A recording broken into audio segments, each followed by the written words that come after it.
Thank you.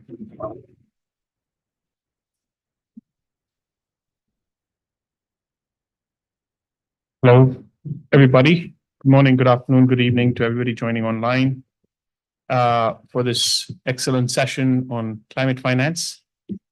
We have four speakers who will be presenting from different parts of the world. We have Catalina Garcia from our team in Uzbekistan, who will be presenting about the Climate Smart Agriculture Finance Facility that we're setting up with distinguished bank SQB, the second largest bank in Uzbekistan. The second speaker is SQB Representative Director Finance, Mr. Bobir Sultan Moradov, who's with us here in the room and who'll be presenting about a large issuance of $575 million that they accomplished earlier this year, and their interest in moving these funds also to Karakal, Pakistan, and working on climate smart agriculture. The third speaker online would be Australia, who would be presenting on the Cambodian experience of working with special economic zones and issuances linked to those companies placed in the special economic zone. So it'd be a very good experience to learn about the challenges that we face going to a very tough market such as Cambodia. The fourth speaker would talk about how do we measure success on investments, and how do we look at indicators and different indexes to measure success of these investments, particularly at the state and national level. So we'll have Indian Institute of Technology, Madras, talking about those indicators. So without further ado, the first speaker online, Catalina Garcia, would be kicking off the session with Climate Smart Agriculture Financing Facility presentation. Over to you, Catalina.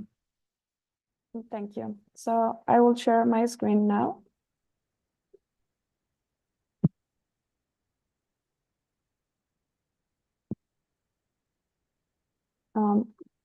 Is visible for everyone?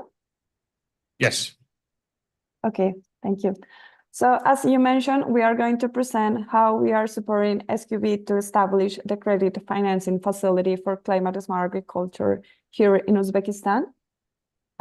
This is going to be a presentation that will include a small summary, the economic overview, the financial market in the country, and the business model that we are planning right now.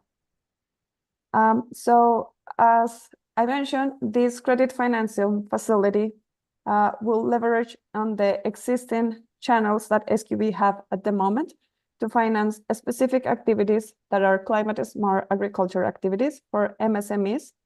And the target market portfolio is 15 million. In 2023, the total demand for this type of products was 545 million in Karakal, Pakistan, but the supply last year was just 204 million. So that means that 345 millions are under finance. And this facility of 50 million will target that market. So the strategic vision for this facility is to focus on the MSMEs market in agriculture, first in Karakal, Pakistan, and then in the whole country to promote climate smart agriculture technologies.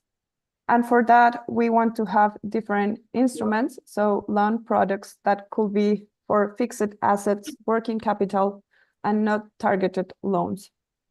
This is the summary. Last year we had these 138 millions that are not covered for climate smart agriculture, and this is the market that we are going to focus on.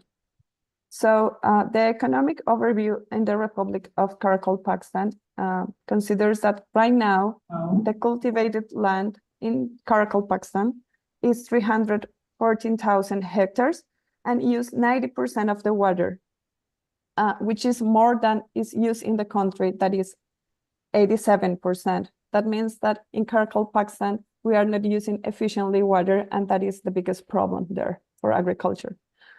Currently, the market has been increasing from 2020 to 2023, and private enterprises and micro enterprises are the ones with the biggest share. And agriculture is not that big yet, but has been increasing a lot in the last years, and there is still room for increase and for improvement. Right now, 70% of the expense that farmers have are in labor, and not 70%, 70 million. And the next one is fertilizers. However, the use of these fertilizers are not efficient here in the country. And according to the international standards, you should use 200 kilograms per hectare, but here is up to 500, which can damage health and environment. So using climate-smart agriculture practices will be beneficial for the economy, for the environment, and also for the health. And additionally, as we know, Karakalpakstan suffer for water supply. So also using these technologies will support the adaptation to climate change and the efficient use of water. So now going to the financial market, we have that currently there is this market of 204 million and just covers 50% of agricultural procedures. And here in Uzbekistan, we have decans that are really small farmers and small enterprises. And in the whole Karakalpakstan, this just account for 10 to 15% of the share.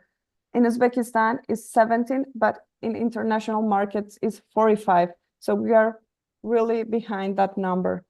And that's why the facility is really important to open market in climate-smart agriculture practices. So the potential demand for agriculture financing in Karakalpakstan, as I mentioned before, is up to 345 million. And the facility will enter here to offer solutions for that. Currently, we are here like 345. The traditional agriculture accounts for the 60%, and the smart agriculture will be the 40%. And the facility will place here. And now moving to the to the business model, we have this idea of starting first in Karakalpakstan and then moving to the whole Uzbekistan. So currently, the products are focused on profitability and stable asset growth. And most of the activities are offline, which is difficult for the farmers because they cannot reach every time the city or the office of the banks. The clients are general. There is not a specification for segment, and all the products are general as well for all the sectors. So the idea of the facility in the first 2 years is focusing in this region of the country, providing financial support for specific climate agriculture activities, and focus on the MSMEs section, and also in the family business, women entrepreneurs, farming enterprises, and decan farmers. And the products that we will have are these loan products for fixed assets, working capital, and not target loans that I will explain a bit in the next slides. Later, after the first 2 years, the idea is to expand the facility to the whole Uzbekistan, to go to other regions that also need support in agricultural sector, and provide the same products, but targeting those other regions and considering the specific. So our credit financing facility will be tailored for the conditions of arid agriculture regions here in Uzbekistan. And the idea is that the clients will be the micro segment, including the decans farmers, and the small and medium segment. The products will be first these fixed assets loans. And here we have different machinery and technologies that we can use. So for example, solar water pumps, drip irrigations, sparkling irrigations, greenhouses, and other equipments. Then we have loans for working capital. And here we can finance things like Persian seeds, fertilizers, and so on. And then non-target loans will finance specific activities that MSMEs have, but that are aligned with climate-smart agriculture practices. And other really important part of the facility is the digital banking. And the idea is to have online service on real time, so farmers can talk with the bank, can ask questions, and can solve the problems easily. But of course, as well, we will have the offline banking and the traditional system as well. So for this credit facility, the finance will come from 3 different sources. The first one will be SQB owned resources, and later Mr. Bobir will explain how this will happen. Also government resources and other credit lines for multilateral or bilateral international organizations. Currently, SQB already mentioned that they are going to put 25 million into the facility, and we are working with government resources and credit lines to identify which will be the ones that are going to be included in the facility.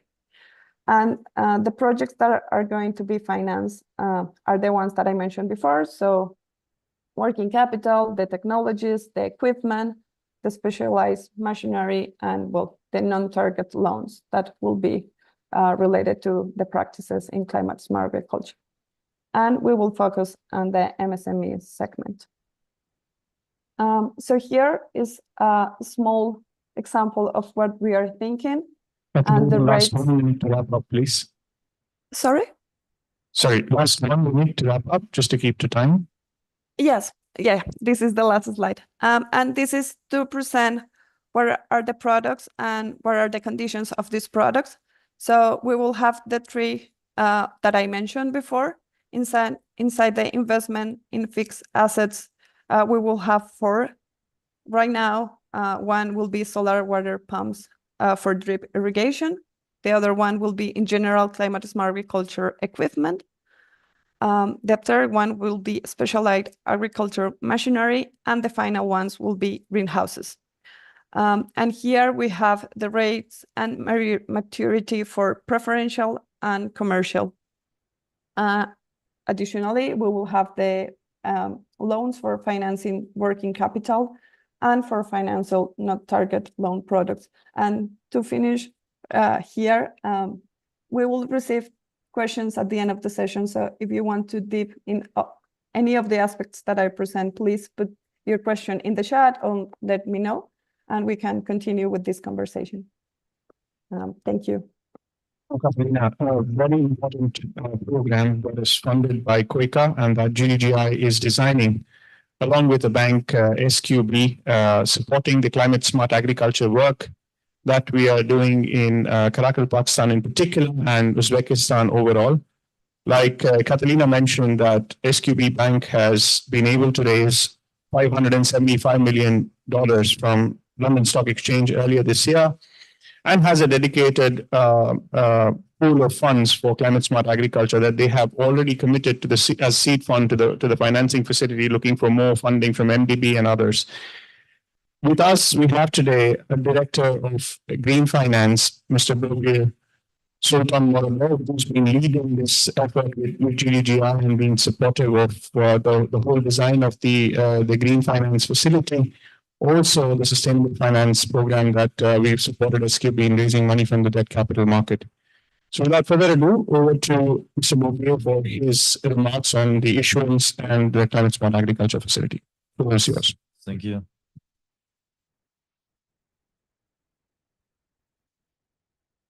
Hello,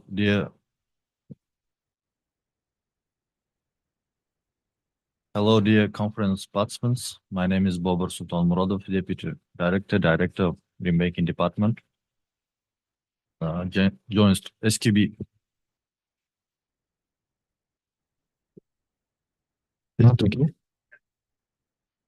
Hello, dear conference participants. My name is Bobir Sultan Moradov, Director of the Green Banking Department, SQB, Uzbekistan. First of all, I wanted to express my gratitude to the top management, GGGI, Gulshan, Aran, Catalina, and the team for helping to achieve certain results, and also don't get tired of helping in future achievements. SQB, as the second largest bank in Uzbekistan, has a key role to play promoting climate finance within the Uzbek banking sector. As a direct lender to companies but also to individuals, SKB has significant weight within the Uzbek financial system, allow it to contribute realization of financial flows, green investments to have apply effect. SKB has good experience financing green projects from to 2019. SKB worked with IFC, built this department, green banking department. So we have today green projects, green portfolio, also green products in our bank. So regarding the cooperation with GGI, as PEMOMO, GGI will support SKB in establishing a climate smart agriculture financing facility for the Republic of Karakalpakstan. They will involve supporting farmers and micro, small, and medium-sized enterprises to access sustainable agricultural loans. This facility will enable farmers in the Area C region as well, farmers nationwide to access loans to finance, adopt water saving technologies, agri-positive needed. GGI has received revised the sustainable finance framework to align with ICMA green bonds principles. The use of process market under the framework will be used primarily for renewable energy, green building, sustainable land use, agriculture, and for. A second part opinion from Sustainable Fitch was secured with a good rating and sustainable framework. The framework and SPO were used for environment road show in UK, addressing investors' queries. But with technical support from Global Green Growth, GGI has used international verified sustainable bond on London Stock Exchange. So, as mentioned, Catalina SKB is ready to participate in this project with their own funds. Also, we are working on developing our products for agricultural section in Karakalpakstan. If you have any questions, I'm ready to answer. Thank you.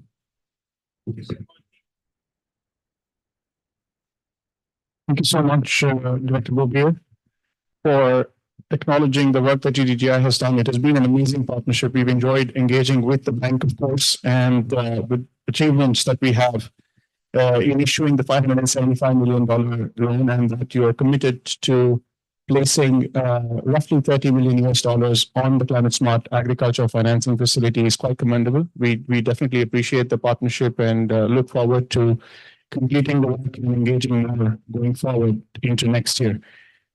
Moving on to another issuance into a very difficult, we'll come back with questions, Dr. Bobir, at the end of the session. To a very difficult market, and GGI has been engaging with the Cambodian market since 2 years now, working with other UN agencies, and we've successfully had an issuance earlier this year with the Phnom Penh Special Economic Zone and very challenging environments. And we have today Australia, who'll be talking a little bit more about the challenges that we faced. How was it like working with the stock exchange? How was it like working with the energy, with the investment regulators, the securities and exchange regulators of Cambodia? So without further ado, the floor is yours, Australia, for your experience in the issuance of roughly $15 million of green issuance, working with the Cambodian Securities Exchange. Over to you. Yeah, thank you, Mr. Wassam. So it has been a great honor to be here and be one of the speakers for the Global Green Growth Week 2024. So let me start by introducing myself, Royal Group Securities, and also the bond market and thematic bond markets in Cambodia in general. So I am Taylor, Associate Corporate Finance at Royal Group Securities. We are one of the leading investment bank in Cambodia, which was founded in 2023. And last year, we helped our clients raise about 100 million through bond and loan issuance. And part of that was the 70 million bond issuance, sustainability bond issuance by Cam TSM, which was known as CERCOT. And we were also the underwriter and also financial advisor of the largest green bond issuance recently by the Royal Group Phnom Penh SEZ. So to brief you on the bond markets in Cambodia in general, the corporate bond market was first introduced in 2017 with the issuance of Prakas on public issuance of debt securities. And in 2018, with the support from IFC, one of microfinance, Hatha Kasikorn, also known as Hatha Bank right now, issued its first plain corporate bond. And in 2020, we have the first guaranteed bond, which was guaranteed by the Credit Guarantee and Investment Facility, CGF. And as of 2024, the capital raised from corporate bond issuance has reached $258.1 million US. And out of 17 bonds issued, 6 bonds are guaranteed by CGF and 3 bonds are guaranteed by Gorenco. As for the ESG bonds, the first green bond was issued by Golden Tree in 2022, followed by the first sustainability bond and loan issued by CERCOT, and recently PPSP green bond in 2024. So for the green bond, it was issued in June this year with the issuing amount of 41 billion Khmer Rial, which was equivalent to USD 10 million. It was guaranteed by CGF with a semi-annual coupon payment of terms of 4 plus 150 basis points. So for the green bond issuance and plain bond in general, the lack of clear regulation and also the high issuance cost with minimum incentive from government and also regional collaborative ecosystem have hindered potential issuers from tapping the local bond market. Moreover, issuers choosing to issue thematic bond are hoping to get attractive cost of funds or what we call green premium. But in Cambodia, that is not always been the case. And coupled with the high interest rate environment and also the regulatory compliance to issue a bond on the stock exchange, most issuers would opt for bank loan at this moment. But that is for the supply side. For the demand side, we have experienced the lack of investor network and also the lack of benchmark rate against the government bond rate, as the government bond in Cambodia was just created in 2022. So most of the investors in the bonds are the same in Cambodia are the same insurance companies and also banks, which they have branch and subsidiaries in Cambodia. And when we try to meet other international investors to broaden our network, some of them does not know there's actually bond market in Cambodia, let alone the thematic bond market. So last but not least, the issuers also who want to issue thematic bond struggle to actually categorize or that identify whether what they will be doing will benefit the environment or not. So therefore, with the help of Cambodia Sustainable Bond Accelerator Program, which was launched as a collaborative initiative between the Securities and Exchange Regulator of Cambodia, GGGI, and also UNESCAP, they helped in technical assistance and drafting the green and sustainability framework and also the second party opinion. That is why we were able to somehow convince issuers to issue green bonds, and there has been a growing interest in this space as well. However, the problem with the lack of financial data is the key challenges in Cambodia bond market, not just the ESG bond market. So our team sometimes identify potential issuers and contact them, but they said they do not have proper financial data, which were the key elements in bond issuance.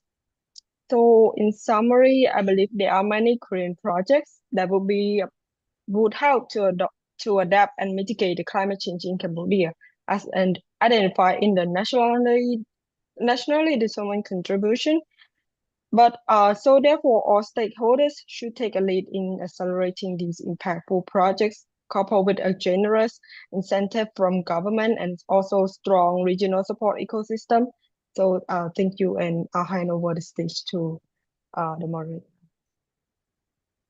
I think this is a very important topic and one that I assume would have a number of questions coming back to you at the end of the session.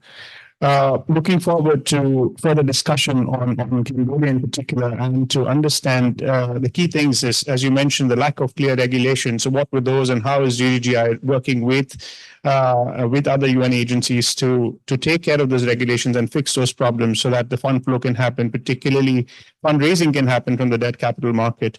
Looking forward to engaging on that a little later, and also to understand the capacity building aspect of, when you say the awareness of bond market in general, forget about the other thematic ones, and how are we addressing those things. Moving on, I have a presenter from Indian Institute of Technology, Madras, Mr. Navneet, who will be talking about measuring the impact of these investments at the state and the national level. So a very similar topic where he would look at and would throw light on a number of indicators that would reflect on the effectiveness of green investments at the state and the national level. Without further ado, Navneet, the floor is yours. Yeah, I'll just share my screen.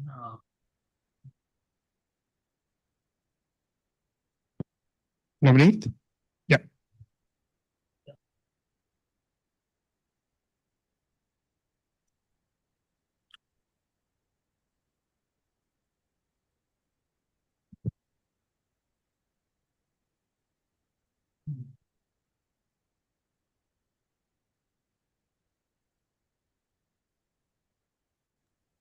I can try to share if you want. Oh, no, okay. Yeah, actually, it's visible now. Yeah. So, good morning, everyone. It's morning here. I'm joining from India. So, I will be going a little bit beyond the investment side, and this project, as well as this talk presentation from my end, would be mostly about the research we have done on our attempts at measuring a green growth index for India. So me and Dr. Santosh Kumar Sahu are with the Indian Institute of Technology, Madras, while my colleague Ismail is from the Tamil Nadu Infrastructure Management Company. So I would be presenting on their behalf, as well as due to certain logistical reasons, they are not able to present today. So moving on. So the primary aim that we looked at is how we can measure cross-regional differences in a way that the growth, the social parameters, and environmental performance can be equally adjusted. And in that direction, we started thinking of a green growth index instead of thinking something more similar that is discussed these days, like the GDP per capita or the national income and so on. So in this direction, we looked at various ways we can design such an index for India, especially the Indian states at a subnational level. And we directly took inspiration from already existing literature that the Global Green Growth Institute have developed earlier, especially on constituting green growth into separate indicator pillars, which we found to be a very useful starting point. But the variables they have used is not really available, at least in the Indian context. So we went beyond that and took a little more context from the Asian Development Bank's Inclusive Green Growth Index, with which we were able to finalize on 19 individual variables that can be broadly classified into economic growth, social equality, and environmental sustainability in a way that the data quality is measured. And also we have designed this index in a way it's on a scale from 1 to 6 so that it can be used in in a pretty standardized way, because the World Bank governance indicators and other indicators are also designed in this scale.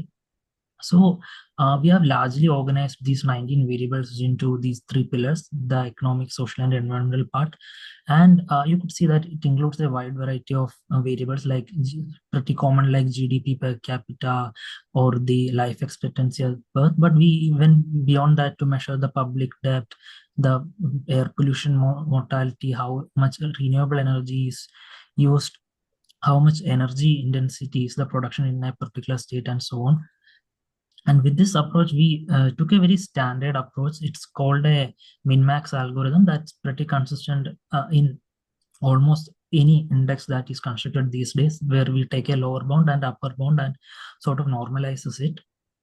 So we into this, what we found to be a problem is that when we do this basic thing, what happens is that certain states or certain players who perform very well in one of the indicators sort of inflate their scores towards the end, so that it's quite easy for people to game this such as index measurement as well. Like they can simply focus on something they are very good at, like it could be something like their environmental performance, or if it's a richer state, it could be simply about their economic growth, and they would score very well on this index.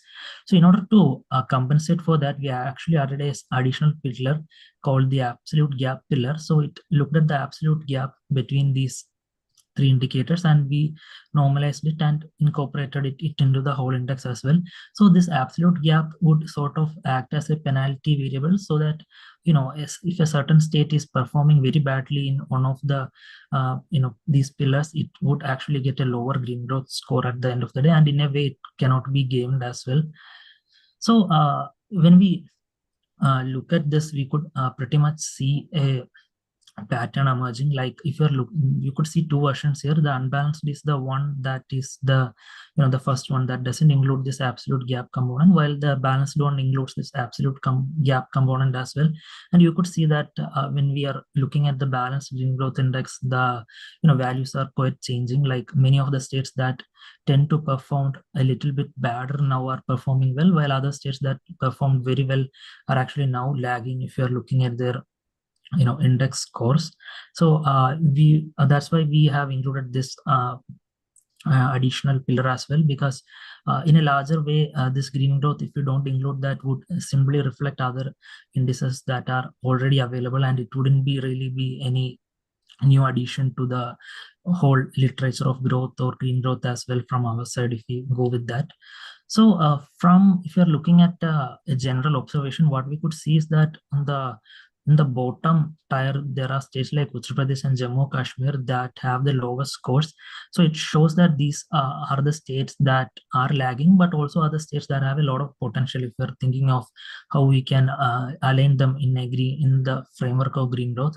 And also there are certain regional patterns that would come when we look at it as well. Like you could see the northeastern states like Arunachal Pradesh or Mizoram having very high unbalanced score.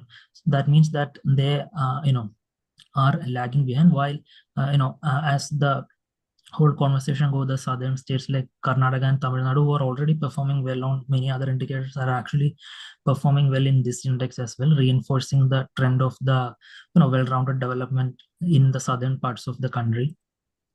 So as I pointed earlier, one of the prominent issue with the absolute gap is that states with equal but lower scores in three pillars tend to perform better. That can be a bad thing, like certain states that are performing actually bad just because they are performing unequally in three pillars, they are actually getting a higher score.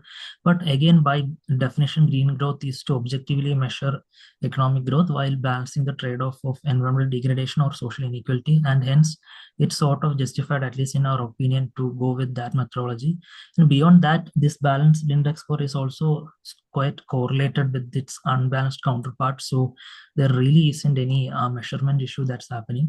So we also compared our own index, that is this blue and the orange boxes you are seeing and the box plot, with the other popular indexes that are used by various development organizations in India. So we have the Human Development Index, the Inequality Adjusted Human Development Index, as well as the Niti Aayog SDG index, the Niti Aayog being the apex policy think tank of the government of India. So we could see in that context, when we are comparing it you could see that the green growth scores are a little bit lower compared to the HDI and SDG, but again higher due to compared to the inequality adjusted HDI. And there are reasons behind this as well. For starters, one of the corner opposition or criticism towards the Human Development Index is that its pillars, that is the income, education, and life expectancy, are highly correlated with each other.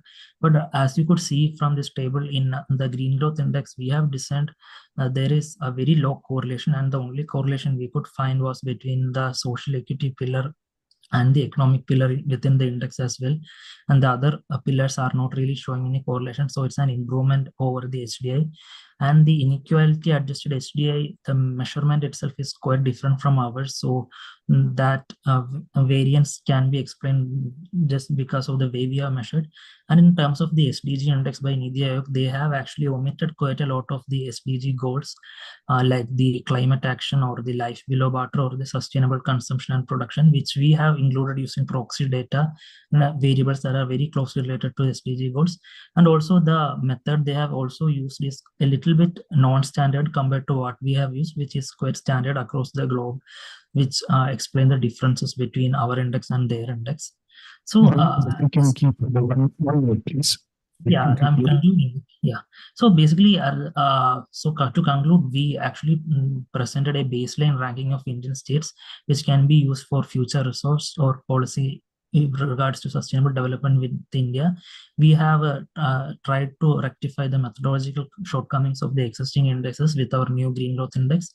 And it also puts forward an argument for national government, state ministries, and other development sector organizations to measure development in the India context in a more comprehensive manner using indices like Green Growth Index instead of simply relying on old ones like the HDI or the Niti Aayog SDG Index, which seems to be the fanfare these days.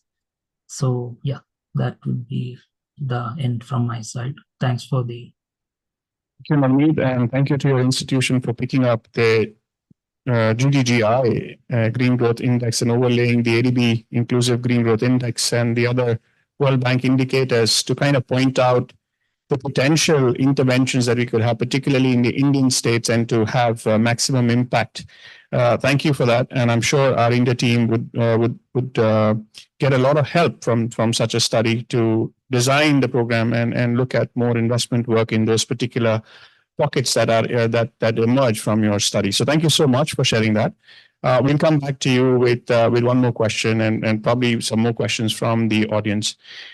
Turning back to the first presentation, a question which is online, looking at Catalina, is for the Climate Smart Agriculture Financing Facility that GGGI is establishing in the country, Catalina, what is the scaling potential? What is the scale up potential for the Climate Smart Agriculture Financing Facility with the SQB Bank and within the country?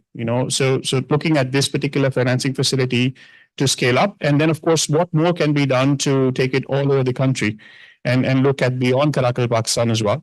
So that's number one. And one question online is, what is the different differential and commercial rates that SQB may offer for climate smart agriculture in the country? Over to you.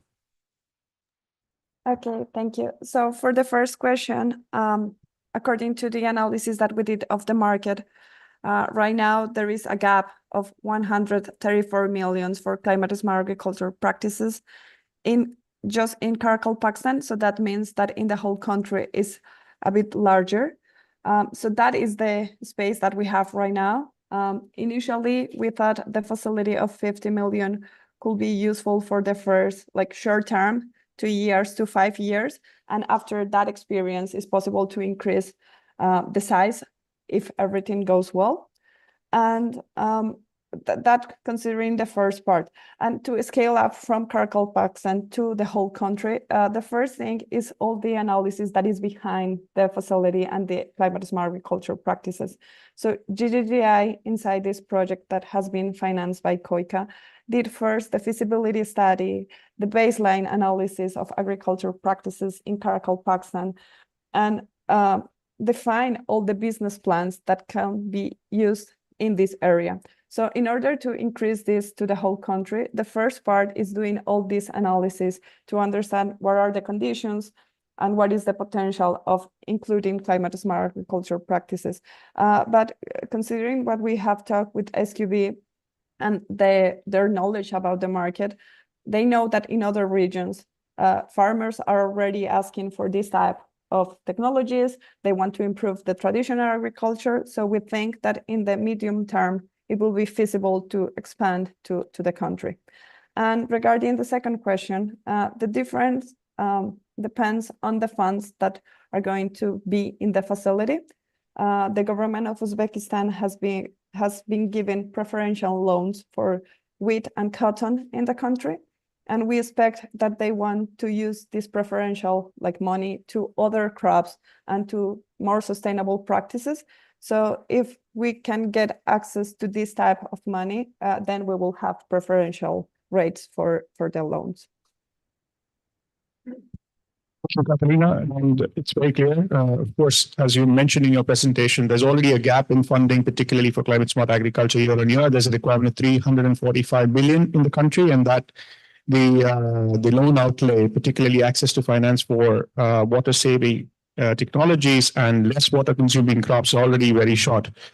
So looking forward to expanding our work, of course, and seeing how much more can be done with other banks in the country. Thank you, Catalina. Moving on to Dr. Bobir, who's with me here, is I wanted to understand from you, as you're the head of Sustainable Finance Group also in the bank, how does the issuance fit into the broader strategy at the bank, and what are the future plans that you have? Of course, like I said, you've already committed to the climate smart agriculture financing facility. But beyond that, what are the new plans that you have at the bank for green growth, particularly linked to use of proceeds in the country? Thank you. Thank you for the question. In addition, I would say Uzprom SKB is responsible for Karakalpakstan region as well, because this project with GGGI, I hope will be good for us also as well, because main goal of our bank is to build this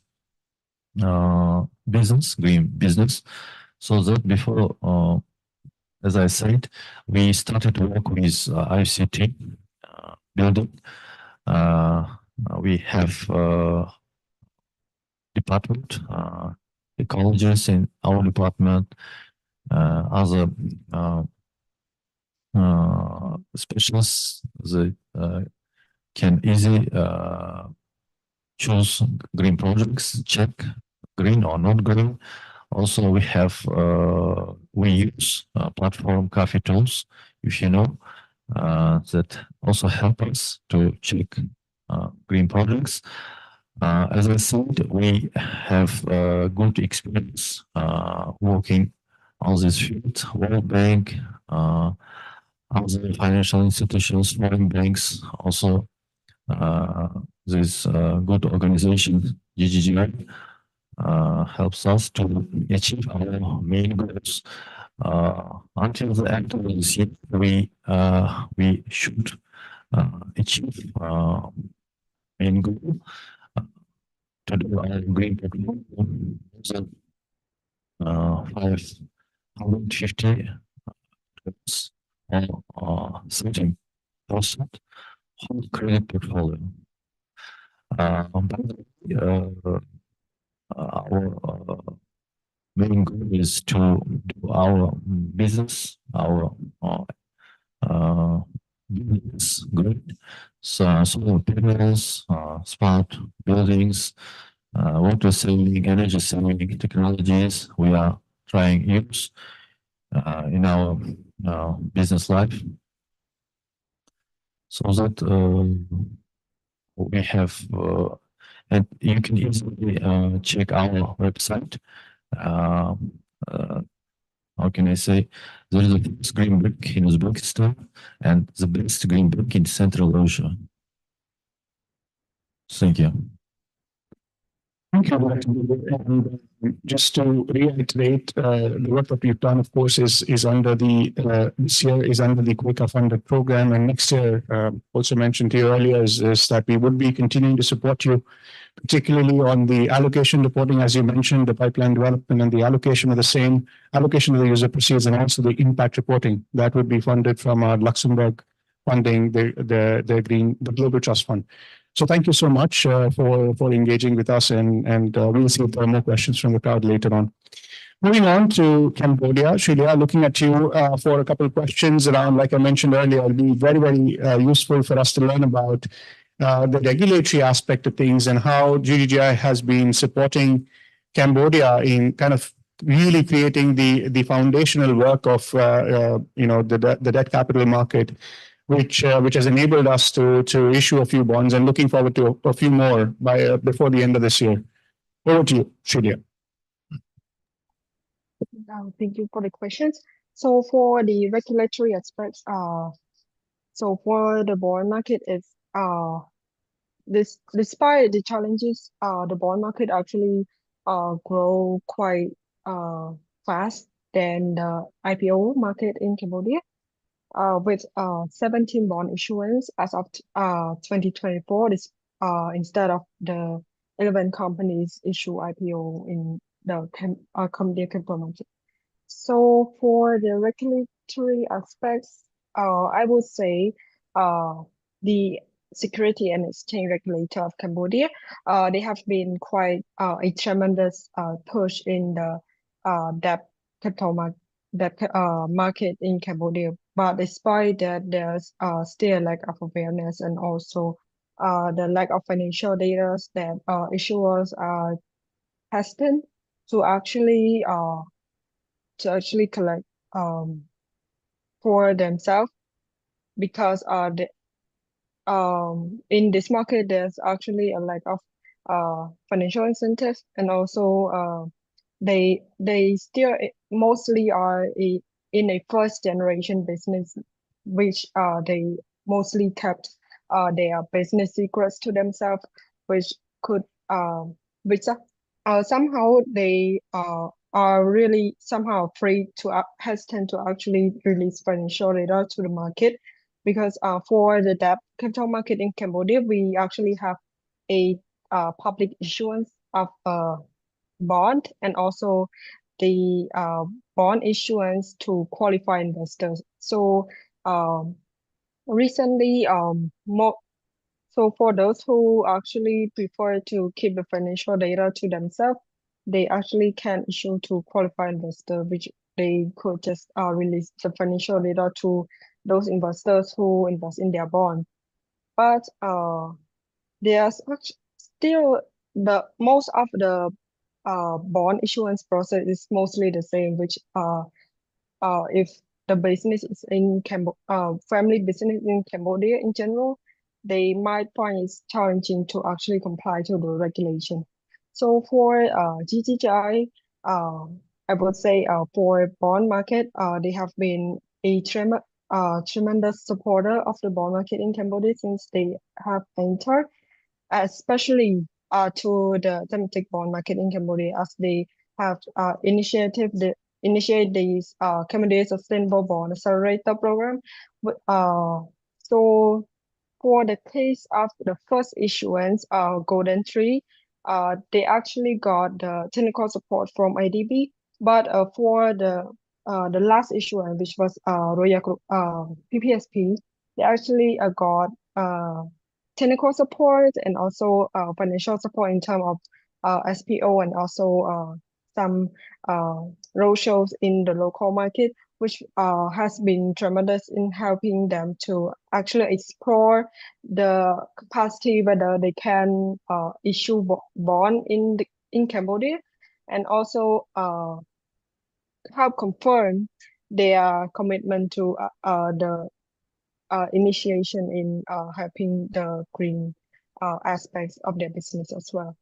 So it would be helpful if GGI can actually help in facilitating between the regulator and also kind of expand the capital network of Cambodia, actually tell the international investors, regional investors that, oh, Cambodia have these bond markets that we actually growing, and there's many potential issuers.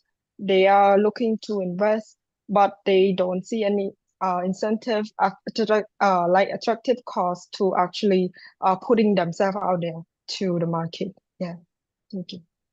Thank you so much. Very fascinating figures there when you said that there have been 11 IPOs and 17 bond issuances. Just goes to show that when the foundations are proper, people actually could move towards bond over equity. So thanks for that. And noted on your request to engage with the regulators, and we continue to do that. Actually, we are working with the regulatory agencies and creating that capacity building, and we will continue to do that under the GTF program that we have. Just one last question to you, Srilay, is on the capacity building aspect of thing before we move on to IIT Madras, is to understand what are the kind of efforts so that people are made aware about the bond issuances. What are the tools that we're using on the ground? Oh, you mean the like the regulatory framework Well, that for people to be actually aware of, for people to be aware about the maturity of the bond market and that they could list particularly the thematic issuances. So actually in Cambodia we are still at the bank loan situation where if you run out of family support, you will just go to bank loan. The bond is just like the final resort, actually. But for the international companies that actually enter into Cambodia, they would actually prefer bond as well.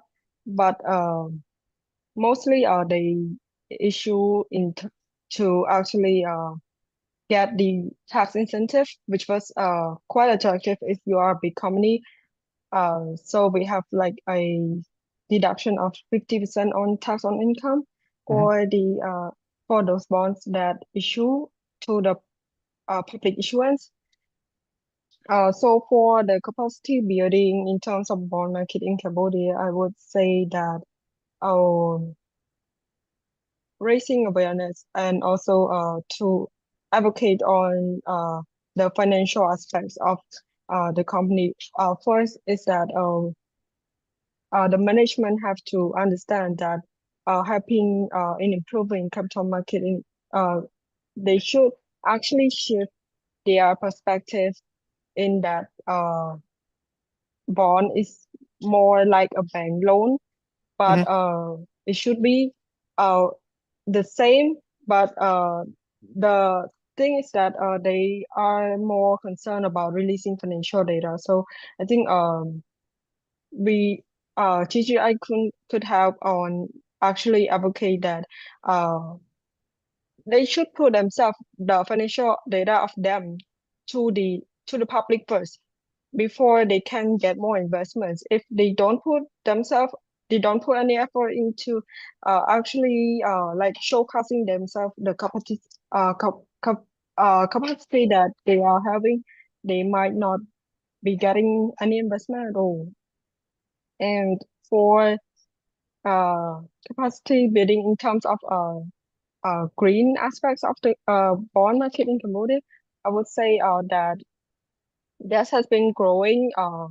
So the regulator has been doing some kind of workshops to raise awareness about the green finance in Cambodia, in the capital market, and what they could help to actually elevate themselves in terms of mobilizing the finance in Cambodia.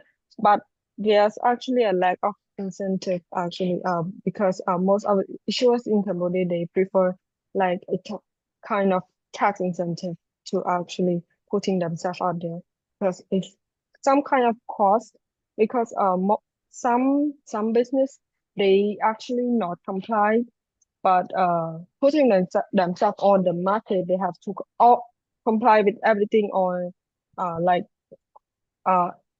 compliance with the regulatory framework. So they consider that as cost as well. So if regulator could actually facilitate and actually help them in transition to a like have a platform for them to transform themselves into a company that could be listed on the market, that would be better. So, Thank you so much. I guess for items, I mean, we look at more questions from the audience. Of course, there can be questions for you as well. I guess we can take 2 or 3 questions that may be. Did I see somebody online here, in the room here? Mike.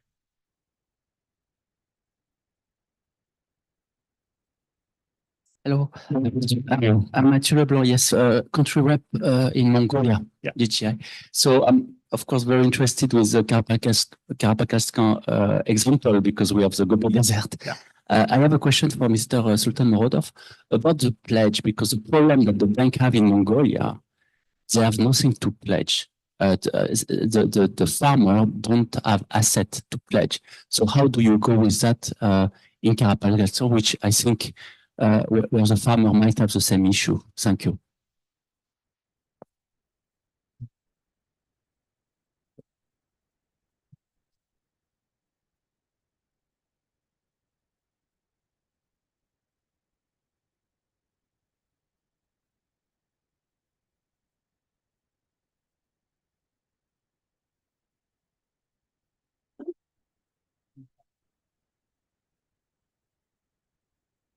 Thank you for the question.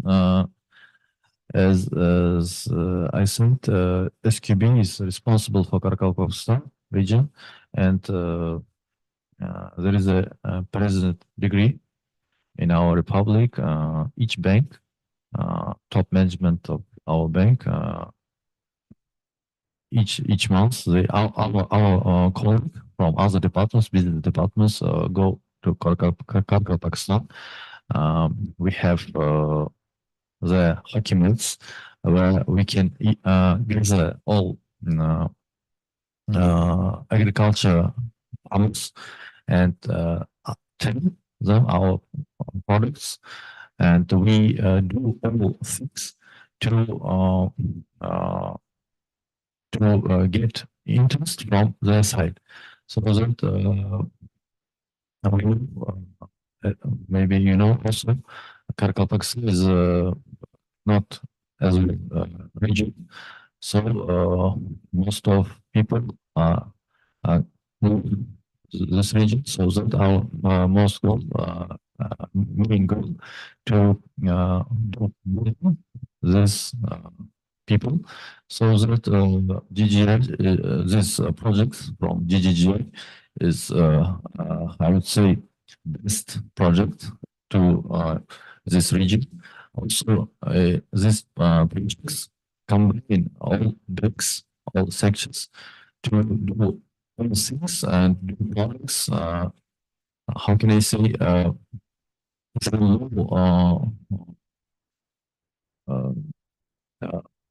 Examples and people can use, can do some business, maybe other things to do in this region well, so that each month we report our achievements at the meetings, as there is a business degree, so that our Minister of Finance, Minister of Economy, listen our report, our what we do in this region, and so that as I ask a question, we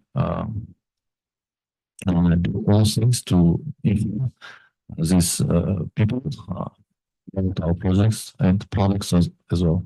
Thank you. Okay, I can expand that answer a little bit, Matthew, for you. That the banks in Uzbekistan are usually directly have funding from the Ministry of Finance, right? So the push is really top down, right? And there's been a number of years of effort on Karakalpakstan by the government, where there'd be subsidized debt to provide to the farmers, particularly the working capital.